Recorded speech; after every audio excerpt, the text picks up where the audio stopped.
We continue following a major break in the Maplewood Park mass shooting. A suspect long sought by the authorities is now under arrest.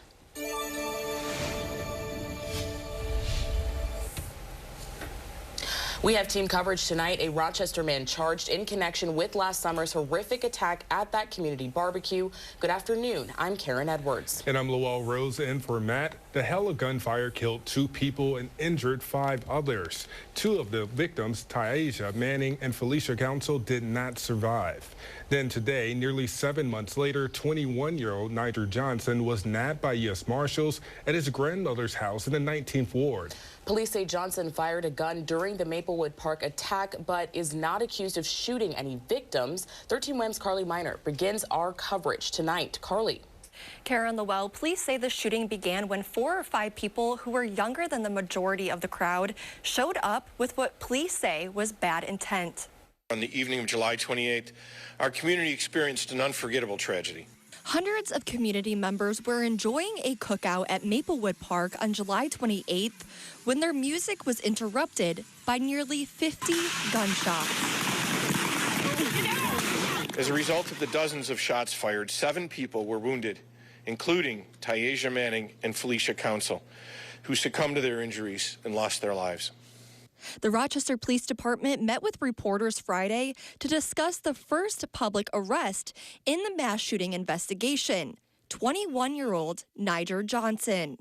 Police say they've been searching for Johnson for nearly 6 months. Earlier this morning, members of the task force executed a warrant at Johnson's grandmother's house in the 800 block of Arnett Boulevard.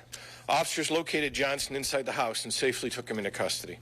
Johnson is currently in the Monroe County Jail. Police say Johnson fired a gun during the incident, but he is not accused of shooting any of the victims.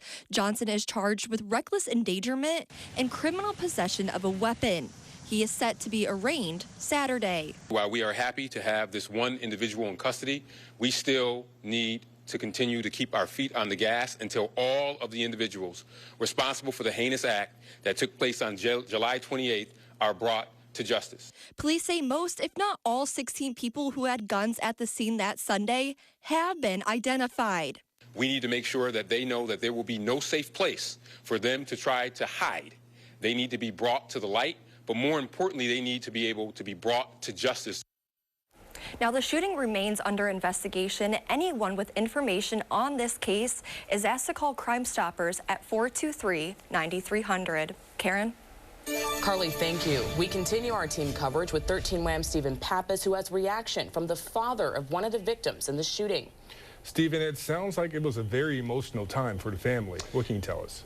Yeah, well, you're absolutely right. Alex Council, the father of 33-year-old Phylicia Council, says words cannot describe how he feels today. Council said he received a phone call this morning with the news. He feels grateful to police for staying diligent. Alex also urges the community to come forward with any information that could lead to more arrests in this case, as no one has been arrested in direct connection to the death of his daughter, and says despite the length of the investigation, it's good to have a little bit of closure. It's been a while. 6 months, it seems like eternity. And it just, it's just been very heartbreaking when you don't know, when nobody has actually been captured. No, my daughter can't come back, but you want that justice. We'll have much more from Alex Council as the search for his daughter's killer continues, coming up tonight on 13 WHAM News at 10 and 11. Guys.